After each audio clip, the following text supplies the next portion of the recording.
with us Ambassador Larocque, who is our Secretary General.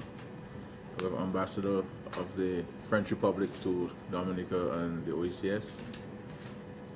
My colleague, Minister Blackmore, and our friends from the RSS, who've been exceptionally helpful during this time and many other occasions.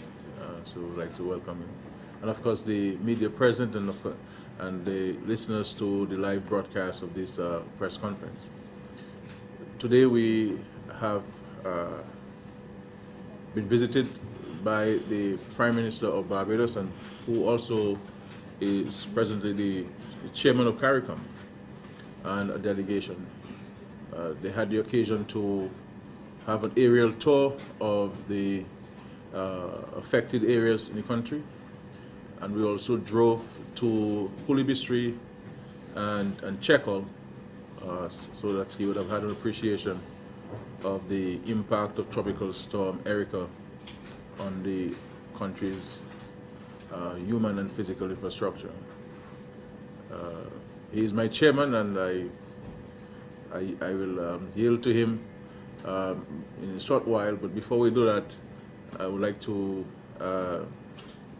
say to the Prime Minister, we really appreciate his visit, and the many people whom he met were also very appreciative of his visit there. And you know, one's presence during those times is a source of inspiration and strength, and it brings consolation to those who have been directly impacted by the storm. When one would have seen the videos of August 27th, and you would say what has been done thus far, the citizenry of Dominica have already come together and responded in a tremendous way in terms of our cleanup and recovery efforts. And one would have seen Roseau, for example, the capital city, the days after the storm, and say now tremendous work has been done, and our efforts continue to create improve access to many of the communities that have been affected. So I would like to first of all invite the Secretary General, who has been here with us for the whole week.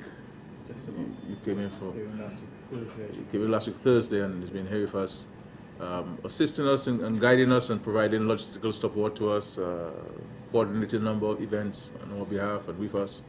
So he's been exceptionally helpful in that process. And we also have the French ambassador, who's making his second visit here to Dominica, the French Republic itself, and of course the Department of Guadeloupe and Martinique. The regional councils of those two departments have been exceptionally helpful, and we appreciate that solidarity that has been expressed by the French Republic and also the regional councils of Martinique and Guadeloupe. But I would like to pass on to the SG, and then he will invite the Prime Minister to. I'm sure I could project my voice. Thank you. Thank you, Prime Minister Skerrit, Prime Minister Stewart, our Chairman of CARICOM, and Honourable Ministers, Ambassador, Head of the RSS, and I also want to recognize the representative of SIDEMA, who's here with us. As Prime Minister said, I've been here since, I believe, last Thursday, and it has been, Prime Minister has mentioned that coming from the outside and seeing the photographs and the videos, but being on the ground and getting a real live appreciation for what Dominica has gone through, and also to see the process of recovery. I have been into as many communities as I could drive into, and this morning, of course, took the aerial tour with Prime Minister Stewart, the chairman, and I have an appreciation from the ground, which is sort of at a micro level in many instances, and from the air. And when you see and you put those images together, one has a comprehension of what Prime Minister is saying, that it really has set Dominica back, and the process of rebuilding is one that's going to take quite a bit of time. As Prime Minister has been saying, it's a marathon. I've also appreciated the mobilization of the Dominican people themselves, to have gone into some communities more than once and to have seen the level of cleanup that's taking place. We just met one person who said that youngsters are coming in after they come from whatever they do in the day work and volunteering to help clean up. And I think that is highly commendable, that spirit of community.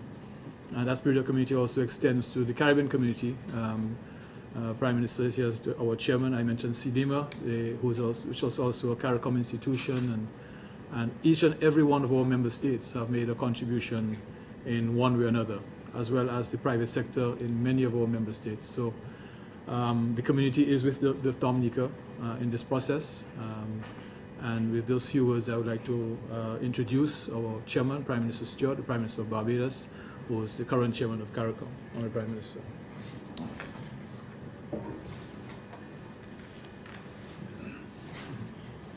Thank you very much, Secretary General, Honourable Prime Minister Dominica, Minister, Ambassador, Director of the RSS, Representative of CDIMA, members of the media, ladies and gentlemen. Let me begin by saying how pleased I am to be here in Dominica. It's always a pleasure to be in Dominica. Of course, I do not like the circumstances that have brought me here, but always a pleasure to be here and to show solidarity with the people of Dominica. I have always reflected that there are many factors that unite the Caribbean. We are united by our history. We're united to a substantial extent by language, by culture, by family, and to a large extent by our experiences. We're certainly united by the Caribbean Sea. But strangely enough, we're also united by our proneness to natural disasters, particularly hurricanes. And on this occasion, of course, the tropical storm which Dominica experienced on the 26th of last month has brought us together once again as a regional unit, as a people. I think Christopher Columbus, as early as 1503, was able to comment on the fact that the Caribbean had experienced a serious hurricane, and ever since then, and perhaps before he came, this region was experiencing hurricanes. And they have caused great distress and wrought great devastation across this region.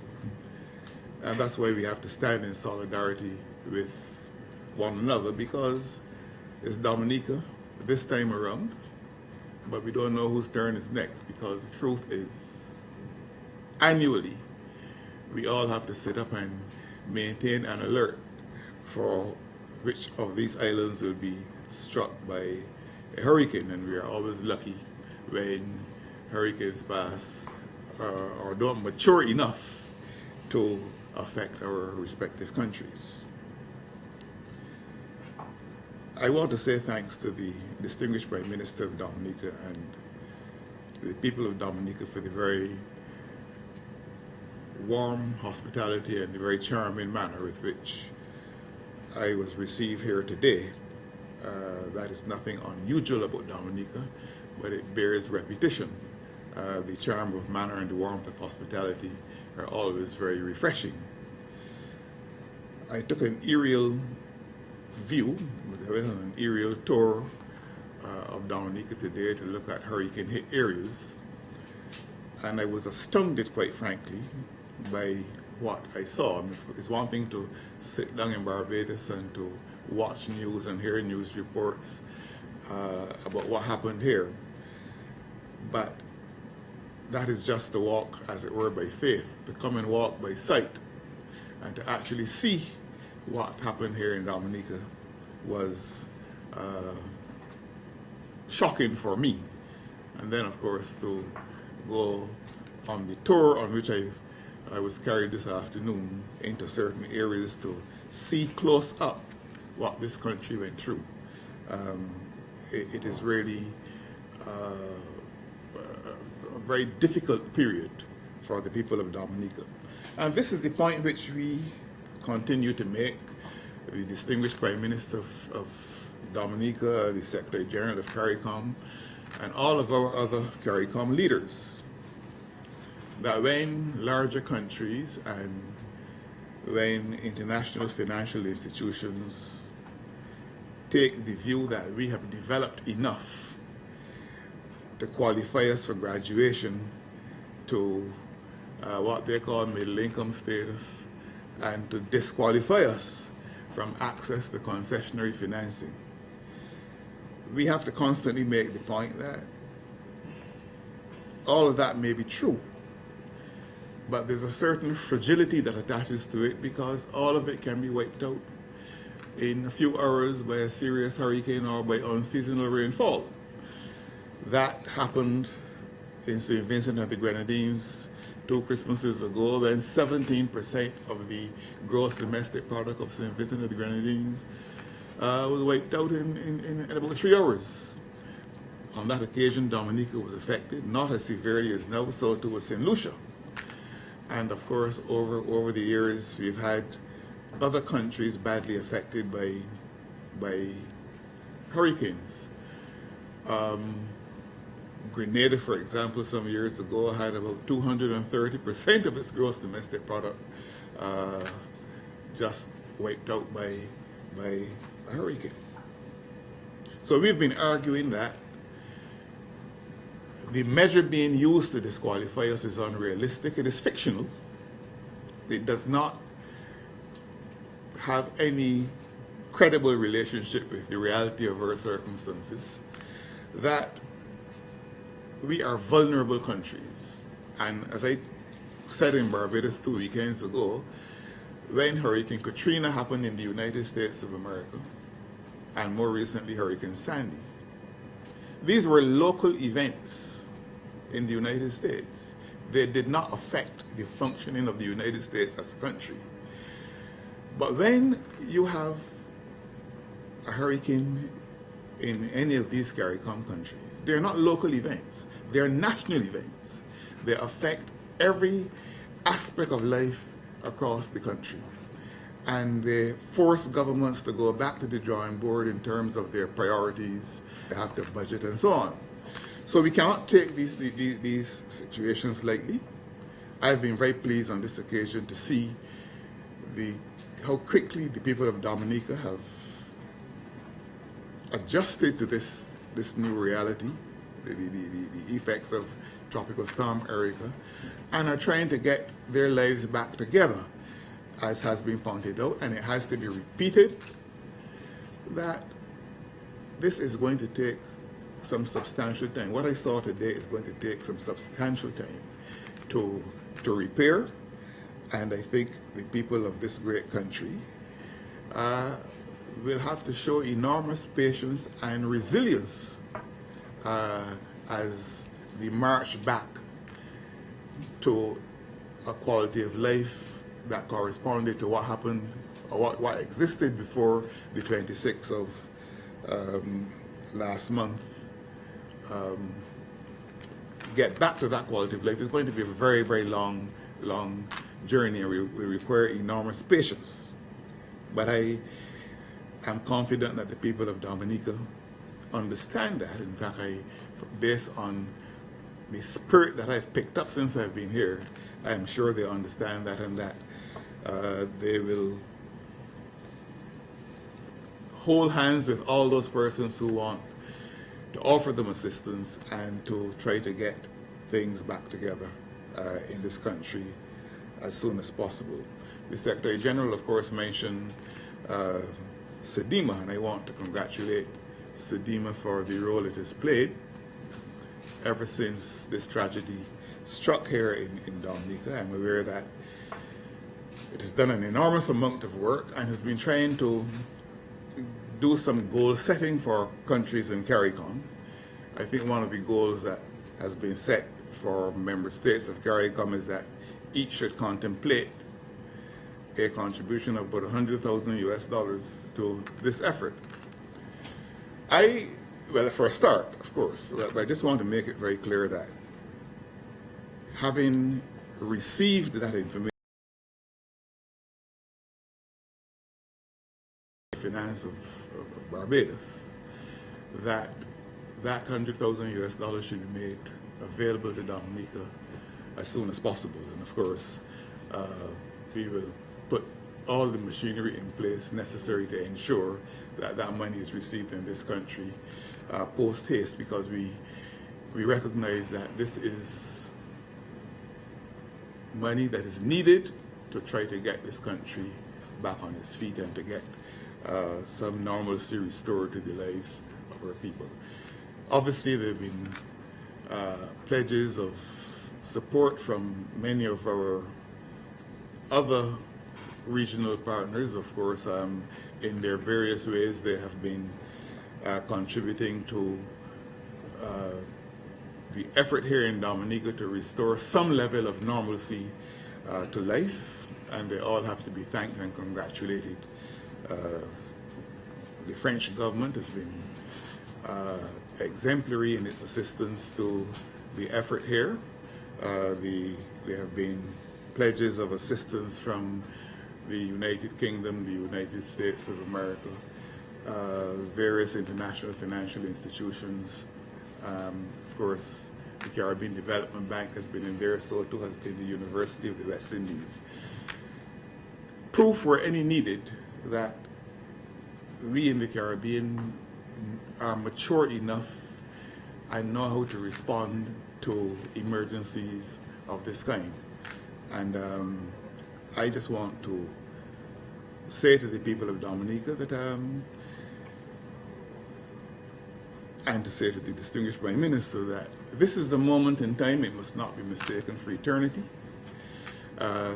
Yes, it's going to take a long time to get back to where you were, and it's going to call for a rearrangement of national priorities, and in many respects a reconstruction of some national policies to ensure that people's lives are brought back to a more familiar state of normalcy.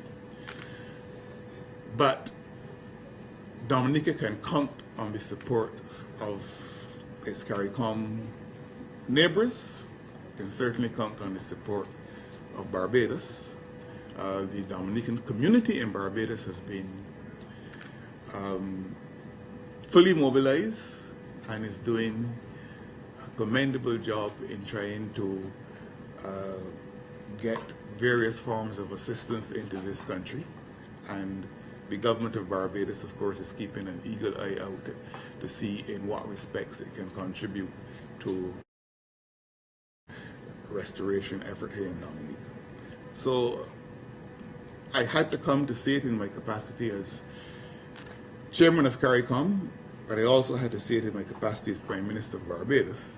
And I have come, I have seen, and I can go back with a very clear message, not only to the cabinet of Barbados and to the people of Barbados, but as chairman of CARICOM, a very clear message to all other member states that this is an emergency and we must treat it as such and do all that we can in as short time as possible to ensure that Dominica benefits from our best efforts. So I don't want to say much more than that at this stage, but of course would welcome any questions you have. Of course, before I invite your questions, though, I should pay special tribute to the Defense Force of Barbados, which has been in Dominica within a matter of days after this tragedy. And every echo I've heard back in Barbados has suggested that the Defense Force has been living up to the very high traditions for which it is well known in Barbados and has been pursuing those very high standards for which it is well known. I am aware of the role it has played in helping to relocate people and rescuing people from from beleaguered communities, and I think I want to say publicly thanks to the Barbados Defense Force for protecting and in fact burnishing as well the reputation of Barbados by how it has performed here in Dominica so far. Of course, for as long as Dominica needs the Defense Force of Barbados to assist it in its efforts, it can be assured that in my capacity as chairman of the Defense Board of Barbados and as Minister of National Security, that the services of the proposal of Dominica and Dominicans. Similarly, the regional security system, whose director, Mr. Watson, is here, the RSS, of course, is our RSS, and has been rendering inestimable assistance and service here in Dominica, and I want to say thanks to the RSS and congratulations for the readiness and the alacrity with which it has responded to the need to assist in this situation of emergency. So thanks to everybody. Thanks to the people of Dominica for their warmth and for their charm of manner. I'm quite impressed with the resilience I've seen on the ground. People trying to get their lives back together, recognizing that Erica was nobody's fault. It's an act of God, it's an act of nature, and that we just have to take what steps we can to get normalcy restored here in this country as soon as possible.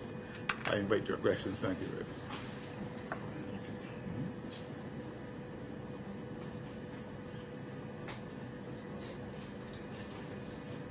Good afternoon to you, Mr. Stewart. Curtis Matthew from DBS Radio. You mentioned that you in CARICOM have concerns as to how you will qualify to get assistance from the international community. Is there a framework within the CARICOM that you all probably can develop to ensure that in times like these, that assistance is forthcoming from the international community? Very good question. We in CARICOM have been discussing this issue for some time. Obviously, as I had to say to President Obama when we met with him in Jamaica, one of the hard facts of life, one of the hard facts of political life, is that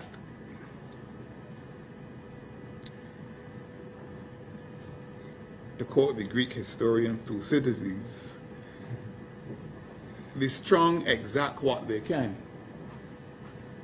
the weak surrender what they must. And available to countries like the countries in CARICOM is only the capacity to try to persuade. We have been raising our voices stridently on this issue of this GDP per capita measure by which we have been graduated to middle income status. And we've been making the point that it does not accord with the realities with which we have to deal.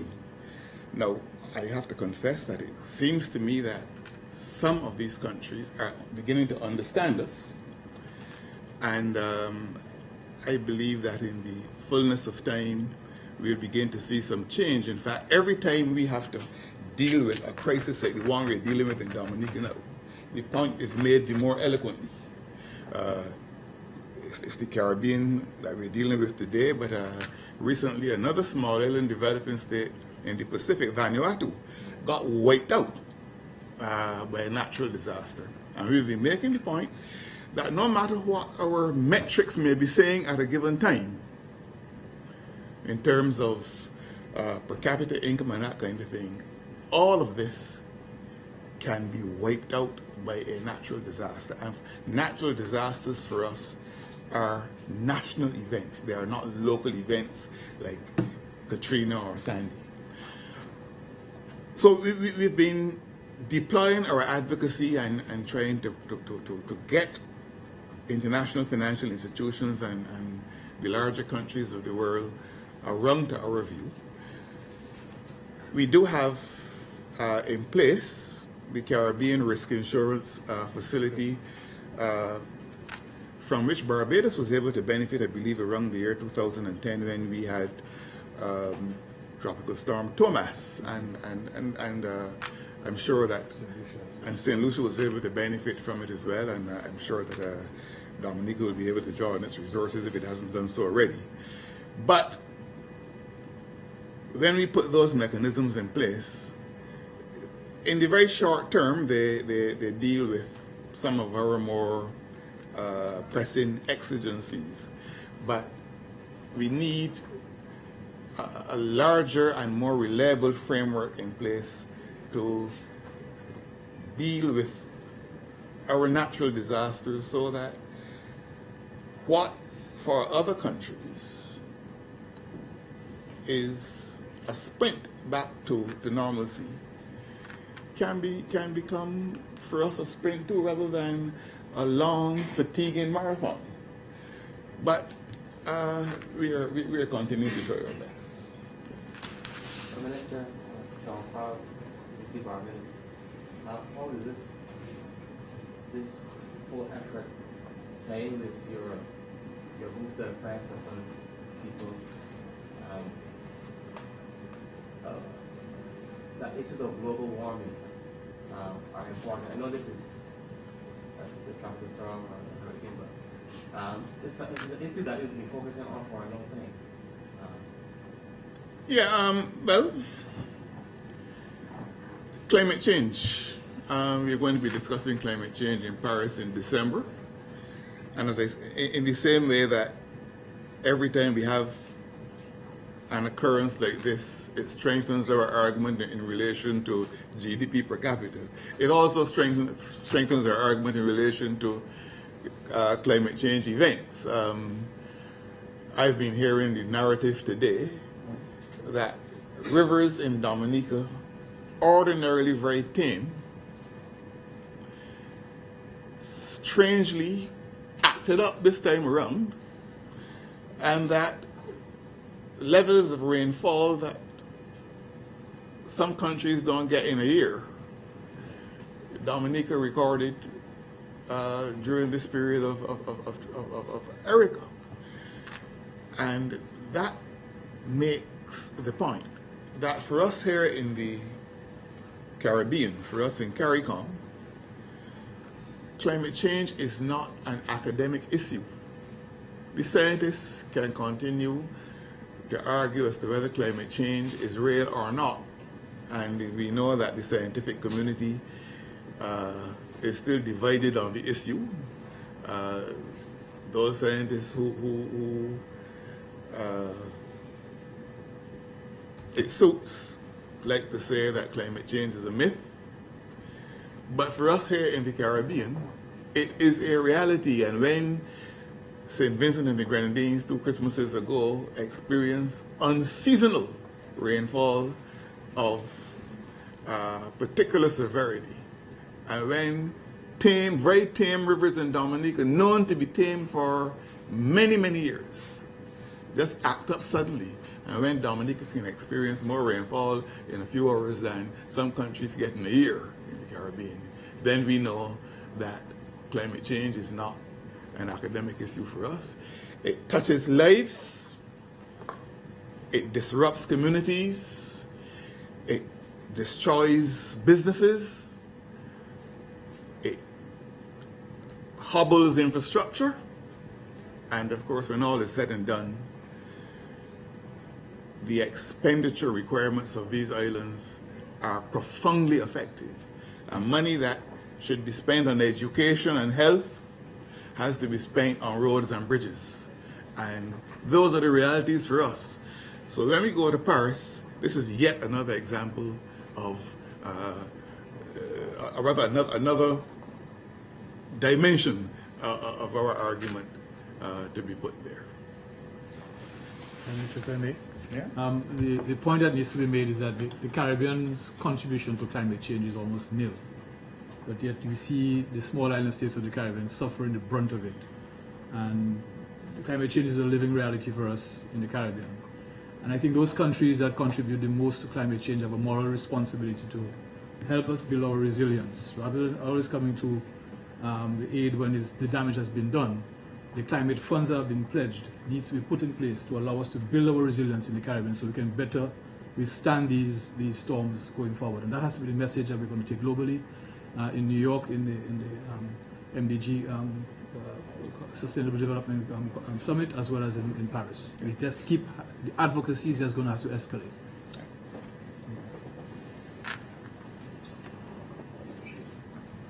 Mr. Stewart, you spoke about CARICOM coming together, closer together as a result of this event in Dominica. Do you see that happening in reality? That CARICOM coming closer together as a result of this situation in Dominica? Well, I have been in touch with many of my colleagues in CARICOM, and of course, the Secretary General here can bear witness to the fact that as soon as this event happened here in Dominica, I was in touch with him. I was in touch promptly with the Prime Minister of Dominica to let him know that the chairman of CARICOM had heard and that we stood ready to assist in whatever way we could. Let us not underestimate the togetherness of member states of CARICOM. All of us in CARICOM have our challenges. Not all of us are able to respond to these emergencies in the same way or with the same alacrity because there can only be equality between equals. There has to be proportionality between unequals. And in terms of the capacity of our countries, our respective countries to respond, we do. But I'm sure that given the esteem with which Dominica is held in CARICOM, given the stature of the Dominican Prime Minister in CARICOM, and given the spirit that pervades CARICOM, I have no reason to doubt that CARICOM not will come together, but is already mobilized around what is going on here in Dominica. I'd just like to say that in addition to what the Prime Minister and Chairman have said, I want to say to you that every single head of state, head of government has spoken to me directly, and in many instances on more than one occasion. Some have even sent the ministers here as their special envoys to do their own assessment, to come in to extend solidarity with us. The Prime Minister of St. Lucia was also here. Our chairman is here. He dispatched the head of CARICOM, the Secretary General of CARICOM, to be here with us for several days. So, and we have received tremendous support from these countries. The Montserrat sent in defense forces here. The parliamentary secretary in Montserrat came in. The Barbados Defense Forces have been of exceptional support, especially during the evacuation of Petit Savan. We utilized the Trident extensively. They have been fully immersed in the community, and we really do not know the difference between the defense forces of Barbados and our officers here. I mean, they until you hear them speak. But for the regional security system, and our old commander who's been here with us for a very long time, Commander Watson as well, CDEMA, not only CDEMA but all of the various national disaster management agencies in every single country. People have sent in doctors here, nurses, engineers. It has been truly a comprehensive response from our CARICOM brothers and sisters. And this is, and we must take into consideration that all of us have been experiencing tremendous fiscal and economic challenges since 2008. So we've been very, very pleased with the outpouring of solidarity from our CARICOM brothers and sisters, and not only from governments and leadership of those countries, but individual citizens, have mobilized themselves. The entire Caribbean has been mobilized, and they've self-mobilized. Nobody told them, look, you need to come together. People have mobilized themselves, organizations, institutions, companies, businesses. If we're to list the number of businesses and individuals and organizations who have made their contributions from us, all over, including the associate states of CARICOM, you're speaking about the Cayman Islands and Turks and Caicos, the BVI, and all of them, Anguilla, all have really mobilized, and we're very, very grateful for this. And I believe, had it not been for that kind of solidarity, from Martinique, from Guadeloupe, and I'm speaking about the Caribbean region, Haiti, Cuba, every one of them has really reached out to us in many, many ways, and in large measure, that has been part of the reason why we've made so much progress in terms of cleanup and addressing a number of the challenges. And beyond the Caribbean region, many of our developing partners, or traditional and non-traditional partners, have also responded. The French, for example, have been here since Thursday, the 27th of August. The moment you call and say, look, we have a search and rescue situation in Dominica, the prefect in Martinique did not even bother to call Paris for approval. He dispatched the helicopter here to Dominica. And they were very helpful in extracting the injured in Pidis-Saban on Friday morning. So it has been a global response to Dominica's distress, and we're very grateful for this. And of course, the presence of our Chairman and Prime Minister of Barbados here, is certainly for us a special occasion, and we're very grateful for his physical presence here, notwithstanding the fact he has been on the telephone with us for on an ongoing basis. So we really want to thank him for being there. So CARICOM is in fact a very closely knit grouping, and in moments like this, we really demonstrate that true camaraderie and solidarity and fraternity which exists among us.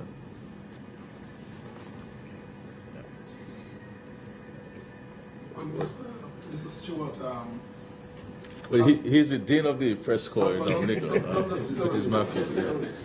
As the chairman of CARICOM, I hope you don't mind. I use this forum to ask you one or two other questions about the Caribbean. For example, I would like you to talk briefly about the situation with Liat. You can comment on the Trinidad and Tobago elections held just 2 days ago, and the final thing, the dispute between Venezuela and Guyana. I'm sure you wouldn't mind commenting on this one. Those questions are proof, right? If any were needed, that Dominica is back together. The major issues here have been solved already. No. Liat has served the Caribbean very well for upwards of 50 years, has a very, very good security record. Like most other businesses, and it's a business, it has its challenges, and those challenges require taxpayers in the Caribbean certain parts of the Caribbean to pull their pockets. President Barbados is the largest shareholder, and we are the largest shareholder because we are committed to LIAC, LIAT unites the people of the Caribbean. It has done work in the Caribbean that no other airline has been able to do. So warts and all, I mean, it has its challenges. We have to continue to support LIAT. There's a shareholders meeting in Antigua and Barbuda on Friday, at which Barbados will be represented. I will not be able to be there, but Barbados will be represented by a minister whom I have designated, and we continue to support LIAT. As I said, LIAT is not perfect, but for upwards of 50 years, it has rendered inestimable service to the Caribbean. And you only have to ask yourself the question, were there no LIAT, what would be the state of popular interaction in the Caribbean to understand how important LIAT is to the Caribbean? So LIAT justifies itself. We have to make sure that it is as efficient an airline as possible, and we're doing that, but these things take a little time. But in the meanwhile, it got me into Martinique this morning so that it could get from Martinique here, and it's going to get me back into Barbados tonight so I can chair the cabinet tomorrow.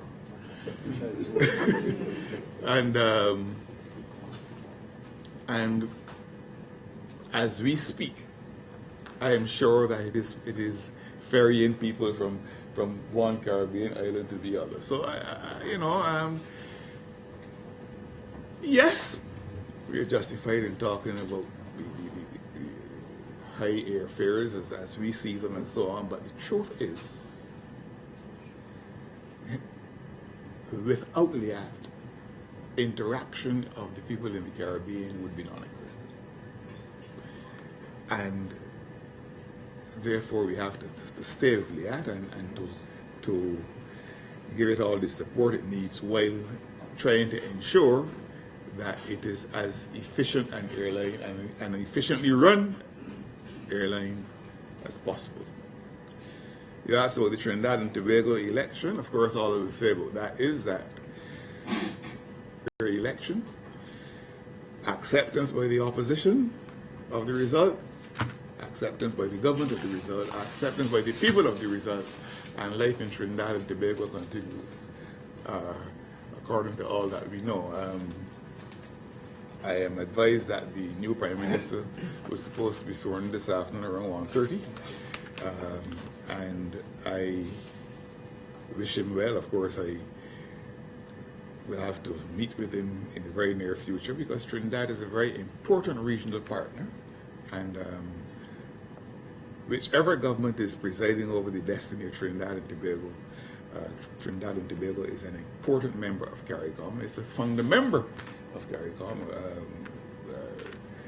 and of course the CARICOM Treaty was signed in Trinidad and Tobago, 4th of July 1973. So we can't ignore Trinidad and Tobago, but I really applaud the people of Trinidad and Tobago for the level-headedness, the maturity which they have shown in the recently concluded general election there, and they're to be applauded. Both the outgoing government and the incoming one, the opposition party now and the incoming government, are to be applauded for the maturity they showed in their conduct, I should say, in the wake of the election results.